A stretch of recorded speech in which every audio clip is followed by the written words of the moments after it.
Capsule numéro 1. Donc, le 17 décembre 2013, j'ai laissé mon ex-épouse. La veille, le 16 au soir, elle et moi, nous étions chicanés. Puis lors de la chicane, elle m'avait dit une phrase qui m'a fait comme un déclic dans ma tête. Elle m'a dit « On ne s'entendra jamais ». Je me suis couché là-dessus le 16 au soir. Ça m'a pris des heures à m'endormir.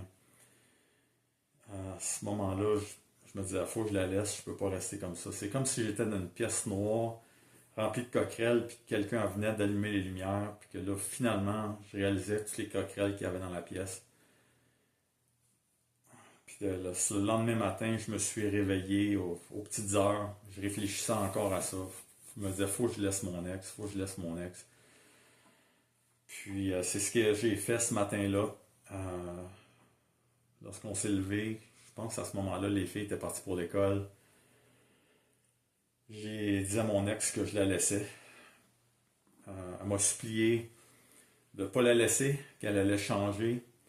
On avait déjà joué dans ce scénario-là par le passé. Après 7 ans qu'on avait été ensemble, j'avais voulu la laisser. Elle m'avait supplié de ne pas la laisser. Comme on avait déjà à ce moment-là, on avait-tu nos 2 filles ou juste une fille?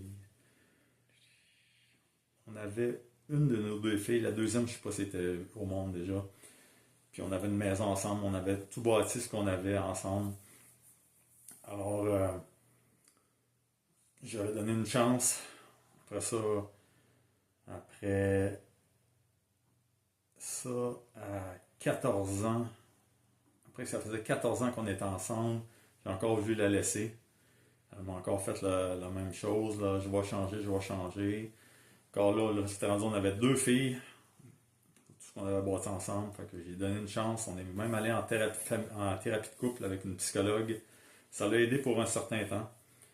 Après ça, à 20 ans qu'on était ensemble, c'est-à-dire en 2012, je l'ai laissé encore. Elle m'a encore supplié de ne pas la laisser. J'ai été cave encore une fois et j'ai donné une autre chance.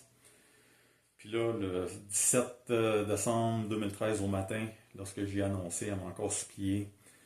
Puis là, je savais qu'il fallait pas que je revienne sur ma décision. Le timing était très mauvais, c'était avant les fêtes, avant Noël. Mais je le savais que si je le faisais pas là, j'allais jamais le faire. Ben, je veux dire, peut-être que j'aurais fait plus tard, mais ça aurait été encore un autre cycle avant que je passe à l'acte. Peut-être plusieurs cycles. C'est ça, je l'ai laissé comme ça. Puis quand je l'ai laissé, je lui ai dit, on devrait dire à nos filles qu'on se laisse parce qu'on s'entend plus. À ce moment-là, elle m'a dit, c'est ta décision, tu vas en assumer les conséquences. À ce moment-là, j'avais aucune idée de ce qu'était l'aliénation parentale. Aujourd'hui, je sais c'est quoi. On va faire une capsule là-dessus plus tard. Mais ça, c'était le début de l'aliénation parentale qui commençait dès ce moment-là, lorsqu'elle m'a dit que c'était ma décision et que j'allais en assumer les conséquences. Donc, voici la fin de la capsule pour lorsque j'annonce à mon ex que je la laisse.